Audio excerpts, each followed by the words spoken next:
ఆంధ్రప్రదేశ్లో తెలుగుదేశం పార్టీ, జనసేన అలాగే భారతీయ జనతా పార్టీకి సంబంధించినటువంటి పొత్తు సక్సెస్ అయిన నేపథ్యంలో అసలు ఆంధ్రప్రదేశ్ ప్రజల్లో మోదీ మీద ఉన్నటువంటి వ్యతిరేకతను చంద్రబాబు గారు ఎలా దాన్ని సరిచేయగలరు అనేది ఇప్పుడు సర్వత్రా చర్చనీయాంశంగా మారిన నేపథ్యంలో ఈ అంశానికి సంబంధించి మనతో మాట్లాడేందుకు ప్రముఖ రాజకీయ విశ్లేషకులు, ప్రముఖ సీనియర్ జర్నలిస్ట్ సిఎస్ రావు గారు మనతో ఉన్నారు. సార్తో మాట్లాడదాం. సార్ నమస్తే. నమస్తే Krishna. Sir, TDP, Janasena, Bharatiya Janata party పొత్తు సక్సెస్ అయిన నేపథ్యంలో ఇప్పుడు ఒక అంశం సర్వత్రా చర్చనీయాంశంగా మారింది. అదేంటి అంటే ఆంధ్రప్రదేశ్ ప్రజలు మోదీ మీద వ్యతిరేకతతో ఉన్న నేపథ్యంలో ఆ వ్యతిరేకతని చంద్రబాబు గారు ఏ రకంగా సమం చేయగలరు అనేది ఇప్పుడు అందరికీ ఒక ప్రశ్న తలెత్తుతూ ఉంది. ఏంటి సార్, నిజంగా ఆంధ్రప్రదేశ్లో మోదీ గారికి ఉన్న వ్యతిరేకతని ఏ రకంగా చంద్రబాబు గారు సమం చేయగలరు అంటే ఏం చెప్తారు? ఒకటి ఏంటంటే చంద్రబాబు నాయుడు సామర్థ్యం, చంద్రబాబు నాయుడు సీనియారిటీ, చంద్రబాబు నాయుడుకు ఉన్న రాజకీయపరమైనటువంటి చతురత, ఆయన చాణక్యం, వీటన్నిటిని కనుక చూస్తే ఏదో రకంగా చంద్రబాబు నాయుడు అయితే నరేంద్ర మోడీ మీద ఉన్నటువంటి వ్యతిరేకతను దాన్ని కొంచెం మినిమైజ్ చేయగలడు అని చెప్పేసి నమ్మకం ఉంది. కానీ 2014 నుంచి ఇప్పటి వరకు నరేంద్ర మోడీ ఏం చేశారు, దేశం వ్యాప్తంగా ఆయన ఏం చేశాడు, రాష్ట్రానికి ఏం చేశాడు అని కనుక రివ్యూ చేసుకుంటే కనుక చంద్రబాబు నాయుడు అప్రచానికుడు అయినప్పటికీ కూడా ఆ నష్టాన్ని పూడ్చేటువంటి సమర్థత ఈయనకు ఉందా అనేటువంటి ఒక ప్రశ్న అయితే తలెత్తుతుంది, డెఫినెట్గా తలెత్తుంది.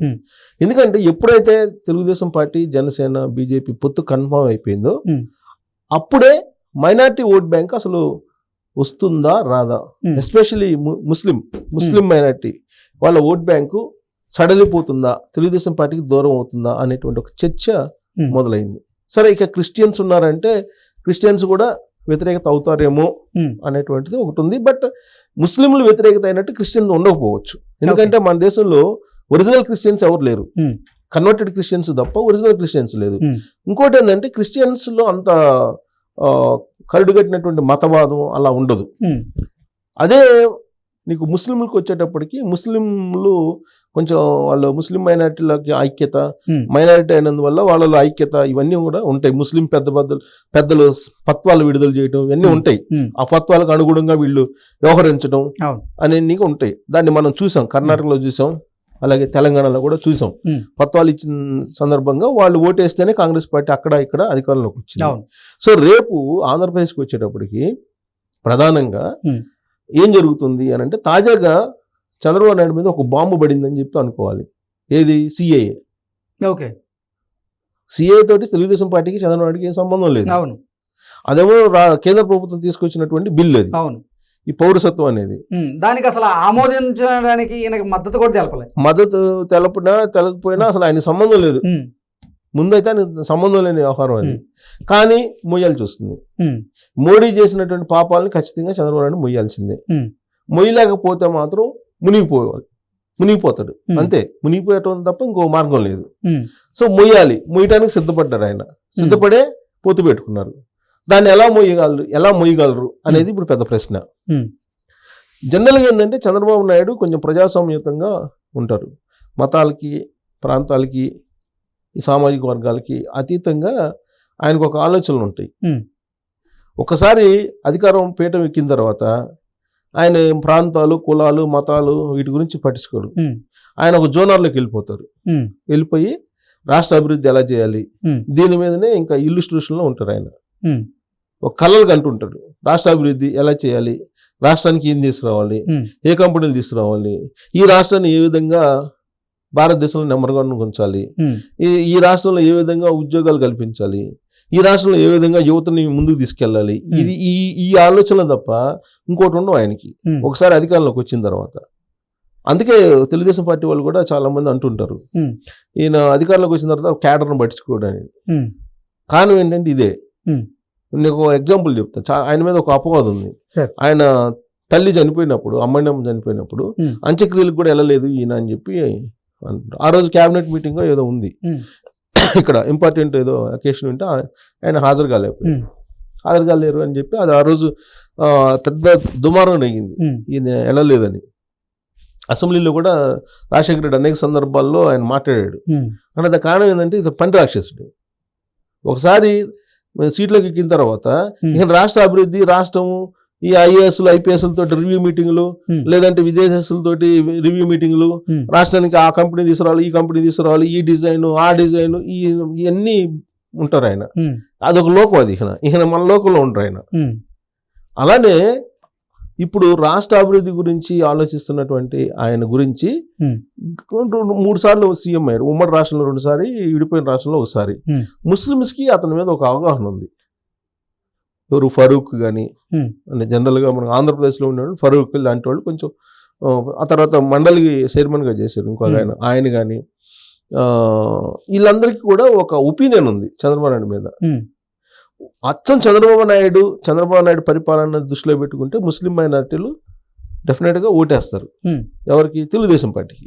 బీజేపీ క్యాండిడేట్స్ నుంచి చూసావా, అక్కడ మాత్రం వేసే అవకాశం లేదు. చంద్రబాబు నాయుడు చెప్పినా, పవన్ కళ్యాణ్ చెప్పినా, ఎవరు చెప్పినా కానీ బీజేపీ క్యాండిడేట్ అని అంటే వేసే అవకాశం లేదు అలయన్స్లో. కేవలం తెలుగుదేశం పార్టీ లేదా జనసేన పార్టీ నుంచి ఉంటారు కదా అభ్యర్థులు, అక్కడ మాత్రం వేసేటువంటి అవకాశం అంతవరకు చేయగలడు చంద్రబాబు నాయుడు. అంతకు మించి బీజేపీ క్యాండిడేట్స్ బీజేపీ నుంచి ఉన్న దగ్గర కూడా బీజేపీ వాళ్ళకి ఓటు ఏముంటే ముస్లిం మైనారిటీలు వేస్తారని నేనైతే అనుకోను.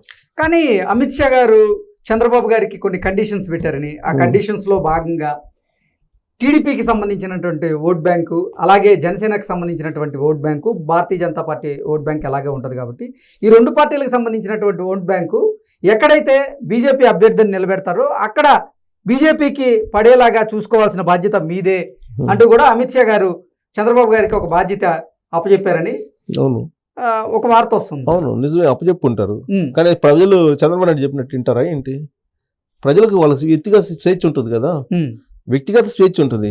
చంద్రబాబు నాయుడు నాకు ఓటేయమంటే వేస్తారు, కానీ చంద్రబాబు నాయుడు పోయిన అమిత్ షాకి ఓటేయండి, మోడీకి ఓటేయమంటే వేస్తారా? అంటే వాళ్ళ కార్యకర్తల వరకు వినొచ్చు, మిగతా ప్రజలు ఎందుకు ఇస్తారు వింటారు?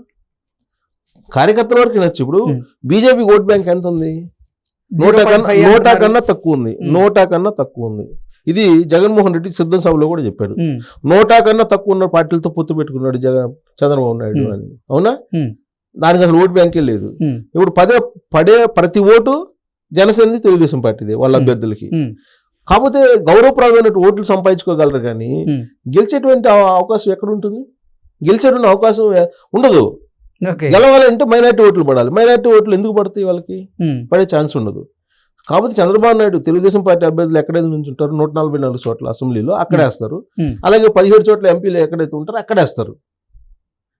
లేదా పవన్ కళ్యాణ్ నుంచున్న 21 చోట్ల వేస్తారు అసెంబ్లీలో, 2 లోక్సభలో వేస్తారు. అంతకు మించి బీజేపీ క్యాండిడేట్స్ కి ఏముంటే ముస్లిం మైనార్టీలు బహుశా నేను అనుకోవటం రీథింక్ బ్రాడ్గా అంత ఫ్లెక్సిబుల్గా చేస్తారని నేను అనుకోను. ఎందుకంటే వాళ్ళ ఫత్వా విడుదల చేస్తారు, దాన్ని అనుసరిస్తారు డెఫినెట్గా. సో కాబట్టి బీజేపీ ఇప్పుడు ప్రత్యేకించి ఇప్పుడు సిఏ పౌరసత్వం వచ్చిందండి. పౌరసత్వం బిల్లు ఇప్పుడే తీసుకొచ్చారు, ఎలక్షన్ ముందే తీసుకొచ్చారు. అదేంది, పాకిస్తాను, ఆఫ్ఘనిస్తాను, బంగ్లాదేశ్ నుంచి ఎవరైతే వలస వచ్చారో 2014 వరకు ఎవరు వచ్చారో వాళ్ళకి అదే కట్ ఆఫ్ డేట్ పెట్టారు. ఆ కట్ ఆఫ్ డేట్ పెట్టి అప్పటి వరకు వచ్చిన వాళ్ళందరికీ మేము పౌరసత్వం ఇస్తాము, మిగిలినటువంటి వాళ్ళకి మేము పౌరసత్వం ఇవ్వము అని చెప్పారు. అంటే మిగిలినటువంటి ముస్లిమ్స్ వెళ్ళిపోవాల్సిందేగా. ఇప్పుడు ఆఫ్ఘనిస్తాన్ నుంచి, బంగ్లాదేశ్ నుంచి, పాకిస్తాన్ నుంచి వచ్చేది ఎవరు? ముస్లిమ్సే కదా. ఇప్పుడు అసరుద్దీన్ ఓవైసీ ఏమంటున్నాడు, ఇది ముస్లిం వ్యతిరేక బిల్లు అంటున్నాడు. పౌరసత్వాన్ని మొదటి నుంచి వ్యతిరేకిస్తున్నాడు కదా. అవును, ఆయన ఏమంటున్నారు, ఒకే దేశం ఒకే పౌరసత్వం అని వాళ్ళు అంటున్నారు. ఎవరు? బీజేపీ వాళ్ళు. సో బీజేపీ వాళ్ళు చేసిన పాపాలన్నింటినీ చంద్రబాబు నాయుడు మొయ్యాల్సిందే కదా మరి రేపు. ఇప్పుడు ఈ బిల్లు కత్తిమీద సామే, డెఫినెట్ కత్తిమీద సామే.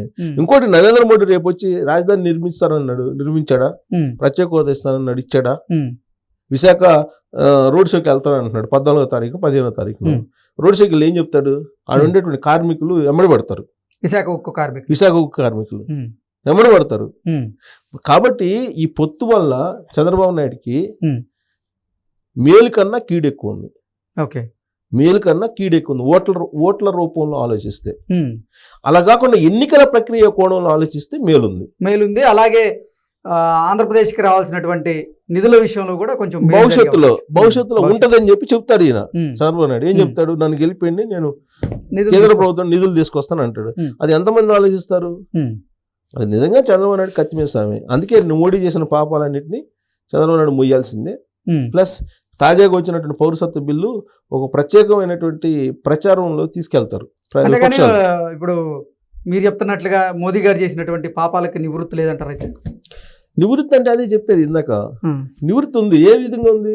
తెలుగుదేశం పార్టీ జనసేన క్యాండిడేట్లకి అయితే వేస్తారు కానీ ముస్లిం మైనారిటీలు, బీజేపీ వాళ్ళకి ఏముంటే అప్పుడు అసలు బీజేపీ వాళ్ళకి ఏముంటే వాళ్ళు ఆలోచించడం కాదు, నీకేస్తుంది మళ్ళీ వాళ్ళకి కూడా ఏమి చేద్దాం అని చెప్పేసి అనుకుంటారు. అంటే వాళ్ళు ముస్లిం పెద్దలు కూడా గౌరవించాలి కదా, వాళ్ళు ముస్లిం పెద్దలను కూడా గౌరవిస్తారు. కాబట్టి ఇక్కడ ఏంటంటే చంద్రబాబు నాయుడు చూసి, చంద్రబాబు నాయుడు పరిపాలన గతంలో చూశారు కాబట్టి రాష్ట్ర అభివృద్ధి దృష్ట్యా చంద్రబాబు నాయుడుకి పవన్ కళ్యాణ్కి వేయచ్చు. బీజేపీకి కూడా వేపిస్తే చంద్రబాబు నాయుడు సక్సెస్ అయినట్టే. అది చంద్రబాబు నాయుడు సక్సెస్ కింద వస్తుంది, నరేంద్ర మోడీ సక్సెస్ కింద కాదు, చంద్రబాబు నాయుడు సక్సెస్ కింద వస్తుంది.